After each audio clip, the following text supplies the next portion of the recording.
சீமானை தாங்க நினைக்கிறோம். என்ன காரணம் பிரதர்? நல்லா பேசுவாரு, நல்லா மக்களுக்கு நல்லா செய்யணும் அப்படின்னு உதவி பண்ணணும் அப்படின்னு நல்லா பாருங்களா. குரல் பயங்கரமான குரல் தரைவா. நம்ம ஆளுங்களை அப்படி கொண்டு வரணும் அப்படிலாம் அவர் நினைக்கல. எல்லாரும் மேல வரணும் அப்படிதான் நினைக்கிறாரு. அதனாலதான் சிம்மாங்கிறது. நாங்க வந்து அவர் மாதிரிலாம் யாருமே பேச முடியாது. உண்மையிலே பேச்சு தரமா தான் அவருக்கு. உண்மையிலே அவர் மாதிரிலாம் இருக்க ஒரு ஆளு வாய்ப்பு இல்ல. வரணும் உண்மையிலே அவர் மாதிரி ஒரு ஆளு. எனக்குன்னு ஓட்டடி இருந்தா ஃபர்ஸ்ட் ஓட்டு சிம்மானுக்கு அதான் விழுவோம். ஏன்னா ஒரு குரல் ரொம்ப பிடிச்சிருக்கு.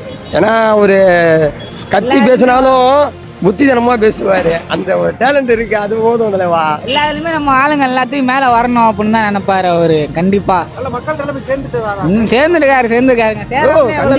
சேராமலே எவ்வளவு தூரம் சொல்றாங்க. எவ்வளவு பேரை பாத்தீங்கன்னா மக்கள் அவருக்காண்டி எவ்வளவு பேர் நிக்கிறாங்க தெரியுமா? இப்படி கை தூக்குறாரு. உணர்வு வரும். அது வரப்ப அவரே மேல மாஜாவாயி சோஜாவா போயிருவாரு. அது கண்டிப்பா நடக்கும். அது ஒரு நாள் நடக்கிறப்ப எல்லாத்துக்கும் புரியும். அது ஒரு நாள் சிம்மா தான் என்னைக்கும் சிம்மா தான்.